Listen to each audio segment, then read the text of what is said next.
하나님께서 우리에게 주시는 말씀은 사도행전 3장 1절부터 10절까지 말씀입니다. 오후 3시에 기도 시간이 되어서 베드로와 요한이 성전으로 올라가는데 나면서부터 못 걷는 사람을 사람들이 떠매고 왔다. 그들은 성전으로 들어가는 사람들에게 구걸하게 하려고 이 못 걷는 사람을 날마다 아름다운 문이라는 성전 문 곁에 앉혀놓았다. 그는 베드로와 요한이 성전으로 들어가려는 것을 보고 구걸하였다. 베드로가 요한과 더불어 그를 눈여겨보고 그에게 말하였다. 우리를 보시오. 그 못 걷는 사람은 무엇을 얻으려니 하고 두 사람을 빤히 쳐다보았다.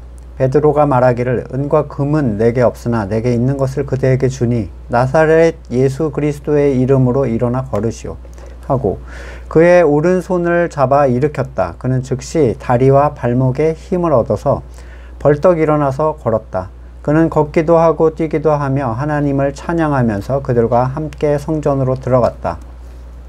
사람들은 모두 그가 걸어다니는 것과 하나님을 찬양하는 것을 보고 또 그가 아름다운 문 곁에 앉아 구걸하던 바로 그 사람임을 알고서 그에게 일어난 일로 몹시 놀랐으며 이상하게 여겼다. 아멘. 사도행전에서 성령께서 거듭난 성도를 통해서 어떻게 하나님의 나라를 확장하는지를 잘 보여주는데 성도들의 사역과 예수님의 사역은 어떻게 다르겠습니까?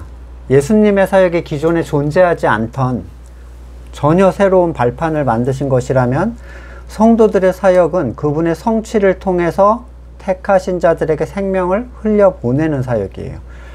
예수님께서는 그분의 사역이 택하신 자들로 하여금 성령을 받게 하기 위해서다 라고 말씀을 하셨어요. 갈라디아서 3장 13절에 그리스도께서 우리를 위하여 저주를 받은 사람이 되심으로써 우리를 율법의 저주에서 속량해 주셨습니다. 기록된 바 나무에 달린 자는 모두 저주를 받은 자이다 하였기 때문입니다. 그것은 아브라함에게 내리신 복을 그리스도 예수 안에서 이방 사람에게 미치게 하시고 또 우리로 하여금 믿음으로 말미암아 약속하신 성령을 받게 하시려는 것입니다. 자, 예수님의 사역은 성령을 받게 하기 위한 사역이라면 성도들의 사역은 그 받은 성령에 의한 사역이 되는 거죠. 따라서 둘은 하나님의 뜻의 성취라는 목표를 같이 하고 있습니다. 복음서와 사도행전 모두 수많은 기적이 등장합니다.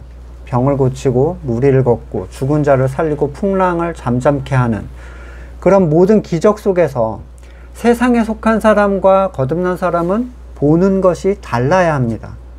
세상에 속한 사람들은 그 모든 일에서 하나님께서 내 선을 이루어 줄 것을 기대해요. 그것으로 이해를 하는 거죠.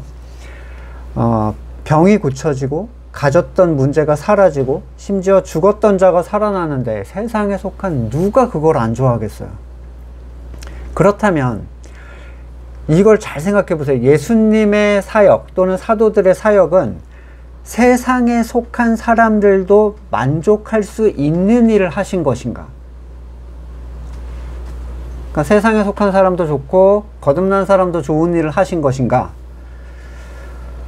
다들 그걸 바라고 교회를 찾아와요. 내 선을 이루어줄 존재가 필요한 거죠. 자기가 뭘 간구하고 있는지를 보면 굉장히 잘 알 수 있습니다. 하지만 진짜 성도들은 세상이 놀랄만한 기적 속에서 다른 것을 봅니다. 아니, 그들은 다른 것을 볼 수 있는 생명과 시력을 얻었어요. 이미 본질적인 일들이 체험적으로 그 안에서 발생했기 때문에 굳이 이 안에 어떤 것이 있다라고 설명을 듣고 새롭게 이해하려고 할 필요가 없습니다. 예수님께서는 누가복음에서 자기의 사역을 시작하시면서 하실 일에 대해서 이사야를 인용해서 예언의 성취다 라고 말씀하셨는데 우리 지난 성경 공부에서 보신 누가복음 4장 17절 이하를 보시면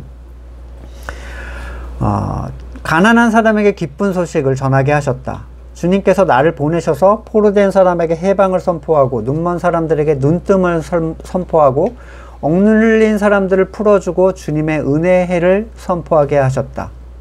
이 성경 말씀이 너희가 듣는 가운데 오늘 이루어졌다. 세상에 속한 사람은 이 말씀을 눈에 보이는 대로 적용을 하려고 합니다. 가난한 사람? 나는 돈이 별로 없으니까 부를 간구해야지. 나에게 부를 주시겠지. 뭐 비염 환자, 나는 몸이 약하니까 건강을 주시겠지. 회복을 간구해야지. 주님께서 하신 많은 사역 가운데 세상적 문제 해결을 목표로 행하신 일이 있다면 제자들과 초대교회 성도의 삶은 주님의 도우심을 거의 받지 못한 삶이에요. 그냥 근근히 살아가는 것처럼 보이잖아요. 핍박받고 도망다니고 심지어 잡혀서 죽는 그런 삶. 본문의 가난한 자는 심령의 가난함을 의미합니다. 이것은 자기 안에 의의 가치가 전무하다라는 것을 인정하는 자의 심령인데, 이게 가난한 심령이에요. 어려서부터 모든 걸 다 지켜서 나는 계명은 다 지켰습니다. 그 의에, 자기 의에 가득 차올렸던 그 부자 청년에게 가진 걸 다 버리고 날 따라라. 이 주님의 말씀은 굉장히 부담이 됐죠. 내가 행했던 의가 너무 많았기 때문인데. 자, 세리, 창녀, 죄인, 이방인들이 주님을 따르는데 거침이 없었던 이유는 율법에 의해 아예 적용을 받을 수가 없는 상황이었기 때문이에요. 그러니까 뭔가 해서 채울 수가 없는 존재인 거예요. 그냥 이 사람들은. 하나님의 영으로 하신 주님의 사역은 의가 없어서 가난한 자들에게 주님의 의를 채워서 그들을 부욕해 하시고, 사탄의 노예가 되어서 자기의 선을 추구하고 자기 의로 살 수밖에 없던 자들을 해방시켜 주시고, 그들이 보지 못했던 자기의 절망적 상황과 메시아 되신 그리스도를 바라보게 하시고, 율법으로 눌린 자들에게 은혜라는 해방의 시대를 열어주신 것이죠. 그리고 그 말씀은 그리스도 때로부터 그들에게 이루어지기 시작합니다. 베드로의 설교와 수많은 사람들의 회심으로 교회 공동체가 이 땅에 세워져서 서가면서 나타난 이 첫 번째 치유 사역을 바라보는 시각은 굉장히 다양한데, 한 교회에 어떤 제가 사역했던 부장 집사님은 말씀을 듣게 하기 위해서, 그러니까 사람을 모으는 것을 기적의 사건으로 대비를 시키더라고요. 예수님이 기적을 행했으니까 사람이 모였잖아. 그때 말씀을 전했잖아. 그러니까 우리는 이것도 하고 저것도 해서 애들을 끌어모으는 게 성경적이다. 그러면서 자기가 추구하는 행사, 각종 프로그램을 주님의 치유 사역의 일환으로 생각을 했습니다. 마치 예전에 약장수가 약을 팔기 전에 뱀이랑 원숭이를 이렇게 데리고 다니면서 사람들을 끌어모았잖아요. 주의를 끌기 위한 어떤 일이라는 거예요. 기가 막히고 슬픈 일이 아닐 수 없죠. 모든 외적인 사건 속에는 세상은 볼 수 없는 본질적인 사건이 담겨 있습니다. 고린도후서 4장 18절, 우리는 보이는 것을 바라보는 것이 아니라 보이지 않는 것을 바라봅니다. 보이는 것은 잠깐이지만 보이지 않는 것은 영원하기 때문입니다. 많은 이들이 이런 신앙에 대한 주장에 대해서 너무 나갔다, 이렇게 생각을 해요. 요한복음 6장 63절에도 생명을 주는 것은 영이다. 육은 아무데도 소용이 없다. 예수님께서 육이 아무데도 소용이 없다는 것은 밥을 안 먹어도 살 수 있다는 얘기가 아니죠. 이 육이라는 것은 영의 본질적인 것에 어떤 영향도 못 끼친다는 얘기예요. 하지만 사람들은 이 말씀을 육이 살아가는데 아무 쓸데없다는 식으로 얘기한다라고 생각을 해요. 그래서 사람이 세상을 살면서 어떻게 세상 없이 살겠는가. 그래서 보이는 것도 중요하고 보이지 않는 것도 중요하다 라는 식으로 이제 말씀에 물타기를 시도합니다. 그들이 이렇게 말하는 이유는 아주 간단한데, 만약에 예수님 말대로 돼버리면, 그걸 받아들이게 되면 지금까지 자신이 추구하던 신앙을 더 이상 유지할 수가 없는 거예요. 자기도 잘 알고 있어요. 그러니까 이 예수님의 발언은 굉장히 위험한 발언인 거죠. 내 선도 구하면서 하나님의 뜻도 구하고, 율법도 구하면서 은혜도 구하고, 내 의도 쌓고 그리스도의 의도 누리고, 세상도 즐기고 천국도 얻는 그런 삶. 중간자적 삶이죠. 미지근한 삶. 예수님께서 세상을 구하지 말라고 하셨다는 얘기는 중요한 게 아니야. 이렇게 되는 거예요. 그들에게 예수님께서 무엇을 말씀하셨는가 보다는 성문의 거린처럼 내가 원하는 동전 몇 개가 자기의 삶 속으로 떨어지는 게 훨씬 중요한 거죠. 그것이 자기가 볼 수 있는 가치의 전부인데 어떻게 하겠습니까? 히브리서 11장 7절, 믿음으로 노아는 하나님께서 아직 보이지 않는 일에 대하여 경고하셨을 때, 이렇게 얘기를 해요. 히브리서 11장 27절에도 믿음으로 그는 왕의 분노를 두려워하지 않고 이집트를 떠났습니다. 그는 보이지 않는 분을 마치 보는 듯이 바라보면서 견뎌냈습니다. 모세 얘기죠. 보이는 것과 보이지 않는 것의 중간 위치를 잡는 게 성도인가? 균형 있는 성도인가? 그런 사람이 좌로도 우로도 치우치지 않는 사람인가? 성경이 그렇게 하라고 하는가? 세상에 살면서 보이는 것을 벗어나서 우리는 살 수 없지만 우리는 그 안에서 보이지 않는 것을 향하는 존재로서 성경은 우리를 얘기해요. 보이는 것을 부정하라는 얘기가 아닙니다. 보이지 않는 것 안에서 보이는 것 안에서 보이지 않는 것을 추구하는 삶을 얘기하는 거죠. 나그네의 삶. 믿음의 사람들에 대해서 히브리서 11장 13절에서 이 사람들은 모두 믿음을 따라 살다 죽었습니다. 그들은 약속하신 것을 받지 못했지만 그것을 멀리서 바라보고 반겼으며, 그러니까 약속하신 것은 그리스도의 언약의 성취를 얘기하는데 땅에서는 길손과 나그네 신세임을 고백했습니다. 성도만 나그네로 살라고 하신 게 아니에요. 예수님도 마태복음 25장 35절에서 너희는 내가 줄일 때 내게 먹을 것을 주었고 목마를 때 마실 것을 주었으며 나그네로 있을 때 영접해 주었고, 주님도 나그네로 사셨죠.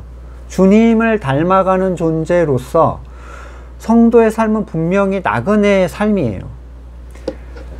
세상에 속한 것은 그분의 나라가 아니라고 분명히 말씀을 하셨어요. 그런 이유에서 그의 나라와 의를 구할 때 세상에 필요한 것은 하나님의 지혜, 돌보심으로 채워주실 것이다 약속을 하셨지, 너희는 세상에서 세상 없이 살아야 된다라고 하신 게 아닙니다. 쉽게 말하자면 세상에 속한 것은 성도의 간구나 추구의 대상이 될 수 없어요. 그건 성경이 얘기하는 바예요. 그래도 된다라고 얘기한 사람은 성경을 반대하는 사람이죠. 굉장히 많아요. 이렇게 얘기하는 사람들. 본문을 시작하기 전에, 오늘 본문은 아직 시작이 안 됐습니다. 본문을 시작하기 전에 이렇게 길게 설명을 하는 이유는 우리가 그동안 듣고 배워왔던 많은 일들이 세상의 것으로 자꾸 이해가 되기 때문이에요. 수많은 간증, 자랑, 축복, 기도, 그런 것들이 대부분 세상을 향하고 있습니다. 그들은 나그네가 아니라 세상의 주인에게 세상을 간구하는 자로서 살면서도 그 일을 하나님의 은혜라고 얘기를 해요. 하늘을 향하는 사람들에게 있어서 세상의 것은 주님에 의해서 더해지는 것일 뿐 본질이 아니잖아요. 이 말은 그게 있어도 그만 없어도 그만이어야 된다는 거예요. 중요하지 않기 때문에. 내가 세상에 대해서 간구하지 않으면 하나님은 주시지 않는가? 그건 반성경적인 얘기죠. 성경에서는 분명히 거기에 대해서 구하지 말라고 했잖아요. 내가 내 선을 기도했는데 그걸 얻었어요. 하나님, 이번에 산 땅이, 이번에 딴 부동산이 대박이 나게 해주세요. 뭐 코인 대박을 간구하는 거죠. 또는 로또 번호를 막 했는데 1등이 됐네. 거기에 대해서 간증하는 게 과연 그게 성경에서 하는 말인가? 세상에 속한 사람들은 자신이 기도를 해서 그게 됐다라고 얘기를 합니다. 확신하죠. 중요한 것은 간구한 그 일이 실제로 일어났는가가 중요한 게 아니에요. 근데 사람들은 그걸 중요하게 생각해요. 다시 반복하지만 내가 간구한 그 일이 실제로 일어났는가가 중요한 게 아니라는 거예요. 사탄도 뭐라고 했죠? 예수님한테 나한테 절하면 세상을 줄게 라고 했어요. 엎드려 절했더니 세상이 내게 왔다. 그러니 이것은 하나님의 은혜다. 이 고백이 성경적인가요? 사탄적입니다. 완전히 사탄적이에요. 예수님은 하나님의 나라와 의를 구하라고 했지 세상과 자기 선을 구하라고 하신 적이 없어요. 세상을 원하면 절하라고 한 존재는 다른 존재입니다. 사탄이에요. 하나님은 간구를 통해서 세상을 주겠다고 약속하신 적이 없어요. 세상적 필요는 이방인, 하나님 없는 자들의 기도다라고 하셨잖아요. 요한복음 14장 13절. 그러면 사람들이 이렇게 얘기해요. 너희가 내 이름으로 구하는 것은 내가 뭐든지 이루어주겠다. 성경적이라고 이제 얘기하는 거죠. 네. 이것은 아들로 말미암아 아버지께서 영광을 받으시게 하려는 것이다. 이유가 있는데 이유는 상관없습니다. 자, 너희가 무엇이든지 내 이름으로 구하면 내가 다 이루어 주겠다. 예수님께서 이렇게 말씀하셨는데요. 자, 생각해 보세요. 그것으로 아버지께서 영광을 받으시나요? 제가 하나님께 기도하고 아까 말한 어떤 분처럼 십자가를 달고 찬송가를 틀어놓으면서 주식이 오르길, 코인이 오르길 했는데 올랐네. 하나님께서 영광 받으시나요? 이 영광을 하나님께 돌립니다라고 하면 하나님께서 영광 받으시냐는 거예요. 돈을 구해서 부자가 되고 권력과 명예, 세상 영광을 구해서 그걸 얻으면 아버지께서 영광을 받으시는가? 아니에요. 세상의 주인이 영광을 받습니다. 그걸 주겠다고 한 자가 영광을 받는다고요. 그래서 성경을 끊어서 보지 말라는 거예요. 그렇게 한 구절만. 그러면 이렇게 얘기합니다. 내가 근심 걱정하던 걸 간구하지 말란 얘기인가요? 그래서 이거를 간구에 대한 어떤 통제로 이해를 하시는 분이 계세요. 당연히 그 얘기가 아니죠. 속에는 세상에 대한 염원이 가득한데 기도를만 하지 않는다는 게 무슨 의미가 있습니까? 성도가 하늘의 것에 대한 가치를 모른다면 절대로 하나님의 나라를 간구할 수가 없어요. 그냥 세상을 안 간구할 수는 있어도. 밭에서 보물을 발견한 사람이 자기가 가진 모든 걸 다 팔아서 그걸 산다. 참된 성도의 간구는 하늘에 속한 보이지 않는 것에 있는 게 정상입니다. 그게 성도예요. 아니면 성도라고 하기가 어려운 거죠. 자, 오늘 본문에서 이제 본문이 시작돼요. 나면서부터 안진뱅이가 된 사람이 있습니다. 본문의 타고난 장애는 영적으로는 세상에 속한 모든 사람을 뜻해요. 나면서부터 장애를 가지고 있죠. 세상에 속한 모든 사람은 나면서부터 소경이요, 안진뱅이요, 귀신 들렸고 나병 환자이며 중풍병자입니다. 이 중에 하나만 앓는 사람이 있겠어요? 소경이긴 한데 나는 나병은 없어. 중풍은 들렸지만 나는 귀신은 들리지 않았어. 아니, 이 수많은 게 한 사람한테 들어가 있다는 거예요. 얼마나 비참한 거예요, 이게. 예수님의 사역은 하나만 보통 돼 있는 걸 치유하셨잖아요. 근데 이게 한 몸에 다 때려 박혀 있는 거라고요. 헬렌 켈러보다 극단적이죠. 뭐 이건 답이 없는 존재. 귀신 들렸는데 나병에다가 보지도 못하고 소통도 안 되고 뭐 그냥 뭐 생각하고 싶지 않은 존재예요. 그런 상황이라는 걸. 예수님은 복음서에서 육적 치유로 비유를 하시면서 우리의 내면의 것을 회복시키는 모습을 보여주세요. 사도행전의 사역도 외적인 것이 내적인 의미를 어떻게 갖는가에 대해서 얘기를 하는 거예요. 그래서 요 사역이 이루어진 다음에 여기에 대한 베드로의 해설이 있습니다. 다음 이제 본문에.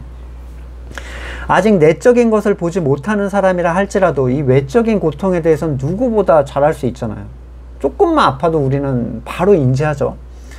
그 고통의 해결이 세상적으로 불가능할 때 사람들은 어떻게든지 이걸 하려고 자기가 가진 걸 다 씁니다. 혈루병 걸린 그 여인, 고치기 위해서 자기 가진 모든 걸 다 털어 썼지만 의사들은 고치지 못했어요. 그러나 그녀가 주님의 옷깃을 만졌을 때 그 일이 그녀한테 일어나는 거죠. 거의 대부분의 치유사역은 자기의 절망을 볼 때 그것으로부터 벗어나기 위해서 주님을 향할 때 발생을 하는데, 때로는 주님께 전혀 원하지 않았는데 그냥 일어나 버리는 사건들도 있어요. 베드로의 장모라든가 베데스다 연못의 중풍병자, 귀신 들렸던, 군대 귀신 들렸던 사람, 또 마리아의 오빠 나사로 죽었는데 어떻게 구하겠어요? 그리고 오늘 등장하는 이 안진뱅이도 똑같습니다. 구원은 은혜임을 드러내주는 장면인데, 간절함을 갖지 않아도 거듭났다는 것은 구원을 향한 간절함도 결국 은혜로부터 왔다는 걸 얘기하는 거예요. 그러니까 간절함을 가져라라고 하는 것을 우리가 의도할 수 없다는 거죠. 다만 그가 간절함을 가져서 구원을 받는가 또는 그냥 깨워버렸는가는 둘 다 그냥 은혜의 한 부분일 뿐 방법이 약간 다르다는 거예요. 이 안진뱅이는 뒤에 보면 나이가 40쯤 된대요. 40년을 선천적 장애로 걸어보지 못한 한 사람이 있는데, 그리고 사람들은 이 사람을 성전의 아름다운 문, 미문이라고 전에는 개역개정에서는 그렇게 얘기하는데, 거기에 두고 사라져요. 이 아름다운 문은 성전 안으로 들어가기 위해 지나가는 문이었는데 많은 사람이 그 문을 이용했어요. 굉장히 큰 문이래요. 누군지 알 수 없는 이 사람들은 왜 이 사람을 여기다 두고 갔을까요? 목적은 뻔하죠. 구걸을 하게 하려고 해요. 당연히 그 구걸을 통한 수익에는 수수료가 있겠죠. 벌어도 번 게 내 거가 아니야. 그는 얻은 동전 중 대부분을 아마 수금해 갔을 겁니다. 이 내려다 놓은 사람은요. 성전의 길목에서 하나님의 저주를 받은 자로 여겨졌던 장애를 입은 사람이 여기 이렇게 자리를 잡고 수익을 얻으려면 분명히 그걸 주관하는 존재들에게도 뭐가 돌아갔을 거예요. 가져다 놓은 사람, 성전 문을 관리하는 사람이 그 구걸을 통해서 수익을 챙깁니다. 자기의 부끄러움, 자기의 약함을 감추고자 하는 건 굉장히 일반적이죠. 근데 이 사람은 왜 이렇게 많은 사람이 지나가는 곳에서 자기의 타고난 약함, 수치를 드러내고 앉아 있는가? 성전의 아름다운 문은 구걸하기 아주 좋은 길목인데, 성전에 드나든다는 것은 하나님을 만나기 위한 지금 목적을 가지고 있는 거잖아요. 근데 불쌍한 형제를 향한 구제와 도움은 자기의 의를 쌓기 아주 좋은 하나의 구실이 되는 거예요. 예전에 지하철 타면 소경이나 이렇게 바닥을 기면서 이렇게 뭐 파시는 분들이 트는 음악은 일반적으로 찬송가가 대부분입니다. 뭐 불경을 틀거나 가요를 틀는 분은 거의 못 봤어요. 거의 다 찬송가. 뭐 나 같은 죄인 뭐 이런 걸 일단 신금을 울리는 걸 틀죠. 신앙심에 호소해서 장사를 하는 거예요. 장사는 몫이 좋아야 되는데, 그래서 신축 뭐 아파트 들어서면 프랜차이즈 교회가 먼저 거기다 자리를 딱 엄청 크게 막습니다. 우리가 이름만 대면 알만한 교회들의 지부를 거기다 먼저 딱 엄청 크게 세워버려요. 그러면 사람들은 그 이름이 익숙하니까 믿을만한 곳일 것이다. 뭐 삼성을 우리가 어르신들이 사듯이 묻지도 따지지도 않고 그냥 거기로 가는 거죠. 교회도 자리 싸움 하는 걸 보면 저는 도대체 여러분들이 무슨 생각으로 여기를 오셨는지도 저는 이해가 별로 안 되는데 신기해요. 그냥 어떻게 찾아오셨는지. 여튼 이 안진뱅이는 누군가의 사주를 받아서 그의 수치를 드러내면서 생계를 유지하면서 정작 거의 대부분의 것들은 데려다 놓은 그 존재들에게 뜯기고 있어요. 비참하기 이를 데 없죠. 하지만 그 일은 그에게 일상이자 그의 삶을 연명하는 데 유익을 주는 일이었기 때문에 자기 수치를 드러내서 동전을 얻어내기 위해 거기에 계속 머무릅니다. 그냥 자기 일이에요. 일상인 거죠.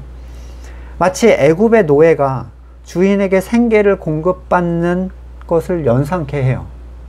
정작 자기는 아무것도 자기 걸 가질 수 없는데 거기 앉아가지고 계속 그러고 있는 거예요. 근데 자유를 갈망할 수도 없어.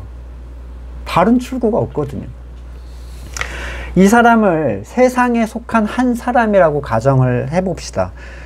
사람에게 있어서 영적 장애는 무엇인가? 그의 보지 못함, 그의 나병, 중풍이자 걷지 못함은 도대체 뭘 얘기하는가? 예수님께서는 왜 본다고 하는 자들에게 그들이 죄가 있다고 하셨는가요? 요한복음 9장 39절, 나는 이 세상을 심판하러 왔다. 못 보는 사람은 보게 하고 보는 사람은 못 보게 하려는 것이다. 우리도 눈이 먼 사람이란 말입니까? 바리새인들이 얘기하자 너희가 눈이 먼 사람들이라면 도리어 죄가 없을 것이다. 그러나 너희가 지금 본다고 말하니 너희 죄가 그대로 남아있다. 예수님께서 말씀하신 사람의 죄는 스스로를 정상으로 인식하는 거예요. 그래서 구원자를 바라지 않게 합니다. 내가 정상이면 도움을 받을 필요가 없잖아요.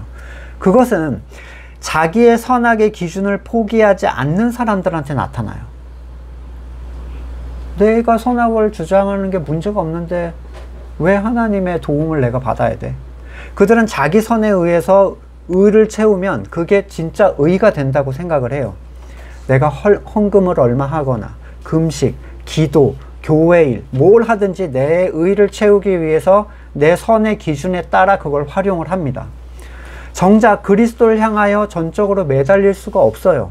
아프다고 생각하지 않는데요. 내가 한다고 하면은 그게 내 의가 되는데 뭐 주시는 의를 그렇게 바라겠어요. 마가복음 2장 17절에 예수님께서 그 말을 들으시고 그들에게 말씀하셨다. 건강한 사람에게는 의사가 필요하지 않으나 병든 사람에게는 필요하다. 나는 의인을 부르러 온 것이 아니라 죄인을 부르러 왔다. 이건 바꿔서 말하면 이런 거예요. 의를 쌓을 수 있다라고 하는 사람을 나는 의를 채워주러 온 게 아니야. 그걸 못한다고 하는 사람을 채워주러 왔어 라고 얘기하신 거죠. 병든 사람은 죄인과 지금 대비가 되는데, 그래서 병든 사람이 아프지 않다라고 하면 의사는 필요 없어요. 암에 걸려 죽어가도 나는 아프지 않다라고 생각하면 의사를 만날 기회가 없는 거예요. 자신의 선악의 주권이 또는 나 스스로 채우는 의가 가치 있다라고 생각하는 사람은 그 사람에게 예수님은 별 의미가 없습니다.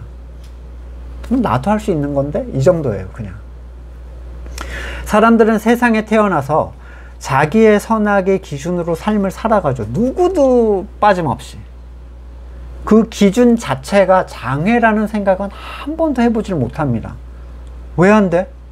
내가 사람으로서 내 선을 추구하면서 사는데 뭐가 잘못이야? 그게 너무 정상인 거예요. 자기의 수치를 드러내서 하나님 앞에서 수치잖아요. 내가 피조물이 선악의 주권을 주장하는 건. 근데 그걸 삶의 수익으로 삼지만 정작 그를 이용해 먹는 존재는 따로 있어요. 누군가는 그 수치를 이용해서 이득을 봅니다. 누구예요? 그의 아비예요. 요한복음 8장 47절 하나님에게서 난 사람은 하나님의 말씀을 듣는다. 그러므로 너희가 듣지 않는 것은 너희가 하나님에게서 나지 않았기 때문이다. 무시무시한 얘기죠. 세상에 속한 행동을 하는 사람에게 세상에 속한 일을 하는 것은 전혀 이상하지 않습니다. 선악의 주권을 내가 갖고 있는 일. 늘상 그래왔고 그렇게 하면 세상을 살 수 있는 뭔가가 떨어진다라고 여겨요. 정작 모든 걸 빨리고 있는데도. 자기의 비참함을 오히려 자기의 생계수단으로 이용하고 있는 이 사람은 베드로와 요한이 들어가는 가운데, 자, 눈을 바라보지도 않고 이렇게 하고 한 푼 두 명 지나가네 한 푼 줍쇼 이러고 있는 거예요, 지금. 더 불쌍하게 지친 표정을 지은 채 눈을 깔고 자기의 비참함을 드러내면 나를 불쌍히 여겨서 뭐가 떨어지겠지. 자기 수치를 가장 많이 드러냄으로써 자기 유익을 본다고 느끼는 곳은 아이러니하게도 건물 교회예요. 자기 자신이 하나님을 섬길 방식, 기준을 정하고 사람들이 거기다 딱 데려다 놓으면 그걸 시작합니다. 아무 생각 없이 앉아서 자기의 수치, 자기의 의, 자기의 선을 드러내서 자기가 유익을 본다라고 생각해요. 주방에다 두면 주방에서, 주차장, 성가대, 구역, 교육부 살 거 없이 자기의 선악의 주관자됨을 장애로 여기지 않고 그저 자신을 데려다 둔 그곳에서 맡겨진 일을 감당하는 것이 나에게 의를 부여한다라고 여기는 사람들이 얼마나 많습니까? 정말 아무것도 모르는 사람들이 하나님의 성전을 건물로 여기고 그곳에서 만들어 놓은 것으로 하나님의 일을 한다고 생각하는 경우가 얼마나 많아요.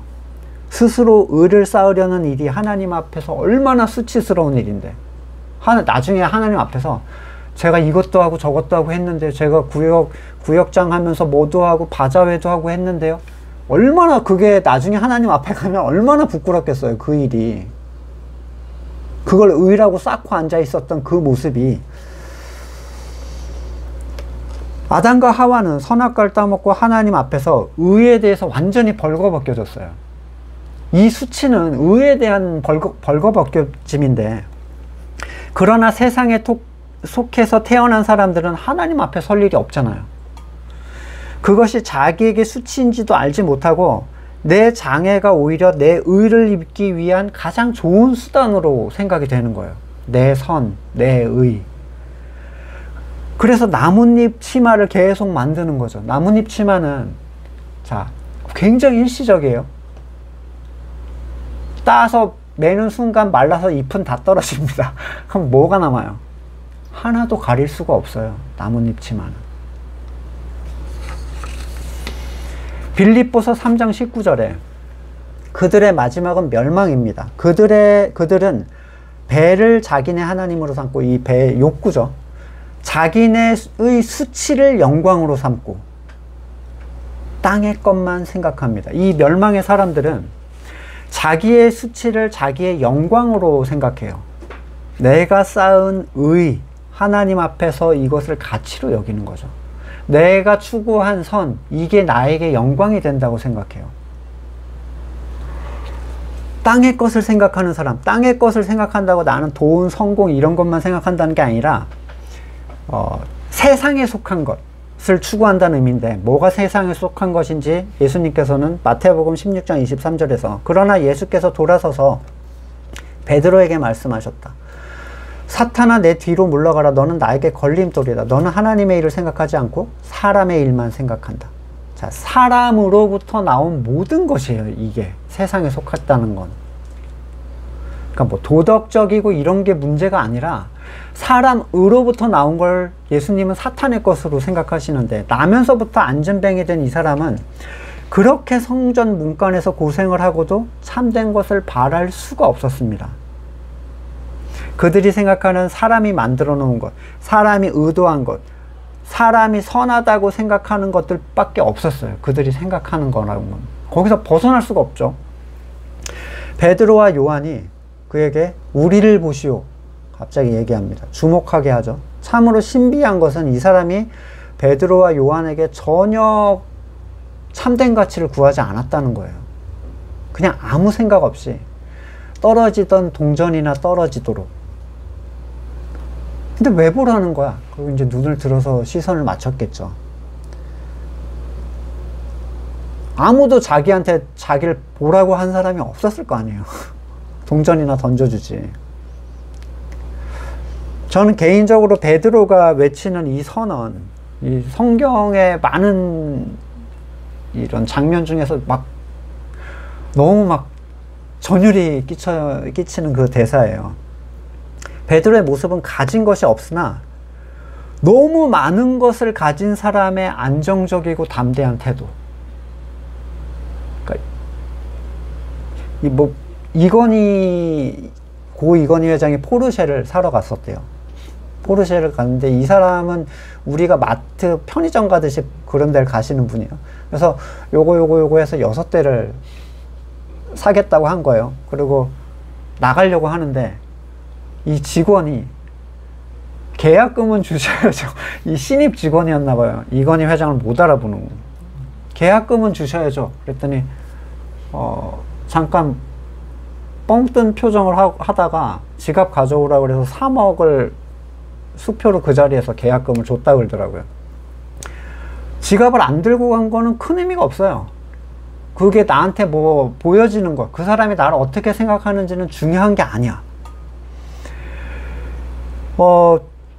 이런 그 베드로의 태도는, 나는 네가 나한테 지금 원하는 건 없지만 너 내가 가진 걸 받으면 아마 기적 초풍하고 까무라칠걸?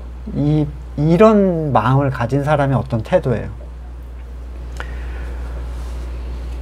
고린도 후서 6장 4절 이하에 이 사도가 이제 바울이 이런 고백을 합니다. 우리는 이렇게 고난을 당하고 우리는 이렇게 보이고 이렇게 보이지만, 자 10절에 근심하는 사람 같으나 항상 기뻐하고 가난한 사람 같으나 많은 사람을 부유하게 하고 아무것도 가지지 않은 사람 같으나 모든 것을 가진 사람입니다. 이게 베드로의 지금 이 태도죠.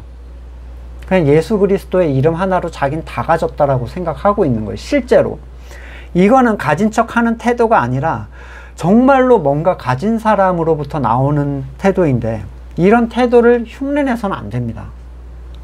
왜냐면 없는데 흉내만 내면 죽을 게 없잖아요. 결국엔 걸리죠. 그러니까 이런 태도를 자꾸 흉내내려고 하는, 있는 척하라는 얘기가 아니에요. 정말로 가진 사람의 태도라는 건 이렇다는 걸 보여드리는 거죠.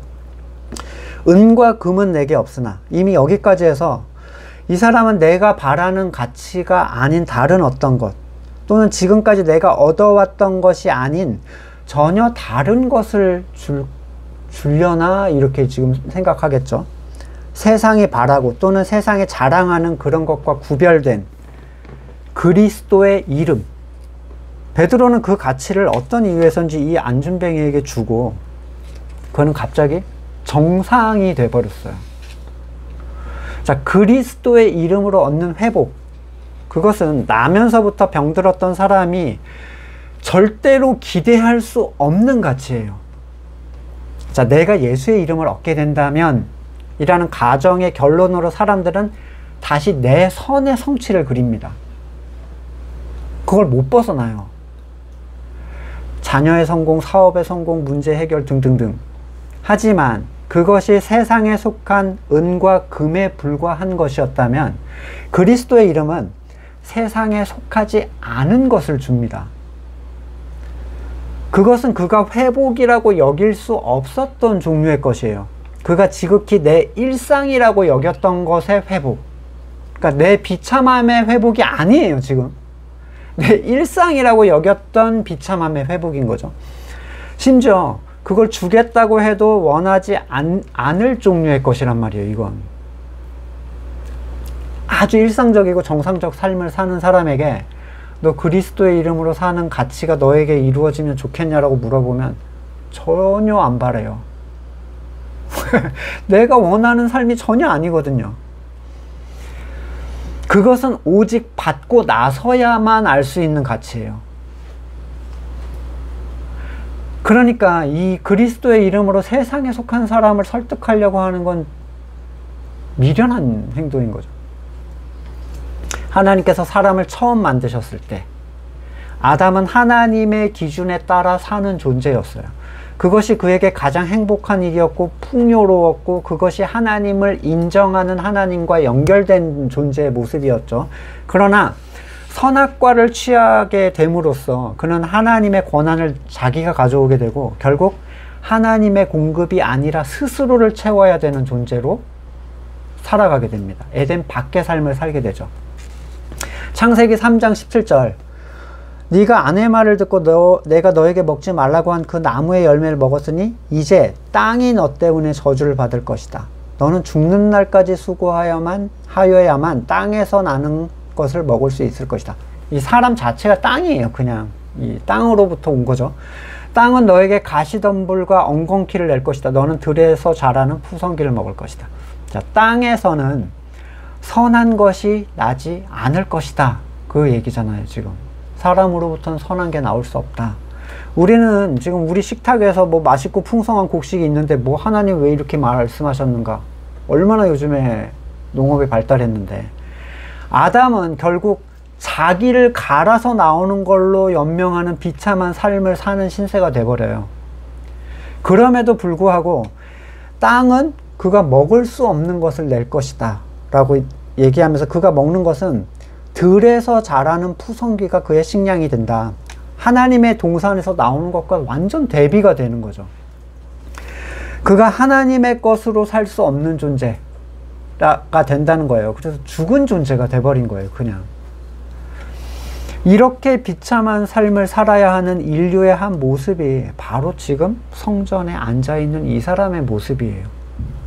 그러나 그에게 그리스도의 이름이 가져다주는 가치는 육적인 회복의 것 이상을 얘기하는데, 자, 초자연적인 치유, 이것은 하나님만 하실 수 있는 일입니까? 자녀의 합격, 성공, 부와 명예, 건강의 회복, 이건 오직 하나님만 세상에 줄 수 있는 것인가? 아니요. 사탄이 내가 주겠다고 했잖아요. 나한테 넘어온 거라고. 예수님께 너 나한테 절만 하면 다 줄게라고 당당하게 얘기했던, 우리에게 일어나는 세상의 좋은 일을 우리는 무조건적으로 하나님께서 주신 은혜라고 여겨버리는 경우가 많아요. 정말인가요? 그걸 어떻게 구별할 수 있죠? 여러분, 구별할 수 없어요. 구별할 수 없다고요. 이거는, 이 말은 상황 자체로 구별할 수 없단 말이에요. 원수도 줄 수 있고 아버지도 줄 수 있어요. 아빠가 아빠임을 구별하는 거는 아이스크림을 주는 걸로 구별해라 이런 사람 있어요? 너 지나가는 사람 아이스크림 주면 조심해, 따라가지마 이러잖아요. 근데 우리는 아이스크림 받으면 아빠가 나한테 아이스크림을 주셔서 그러고 그 사람 손잡고 가. 하나님도 주실 수 있고 사탄도 줄 수 있는 걸로 하나님의 뜻과 하나님의 존재를, 동행을 확인해라 이러셨나요? 유괴범도 줄 수 있고 엄마도 줄 수 있는 걸로 엄마를 판단해라. 이건 기초에 관한 겁니다. 하나님은 세상에 속한 것으로 자기를 증명하지 않으셨어요. 왜냐하면 세상은 하나님께 속한 나라가 아니고 사탄에게 넘겨준 것이라고 하셨으니까요. 세상은 단지 그의 나라와 의를 구할 때 하나님에 의해서 채워지는 것일 뿐 하나님을 확인하는 도구가 될 수 없습니다. 자, 이 사람은 자기에게 일어난 큰 일, 외적으로 볼 때는 건강의 회복이겠지만 영적으로 볼 때는 영적 소생이죠. 한 번도 걸어본 적이 없는 그가 걷고 뛴다. 이게 무슨 의미겠어요? 에덴 밖에서 태어난 사람은 에덴의 삶을 상상하지만 그게 뭘 의미하는지는 경험해 보기 전에는 알 수 없어요.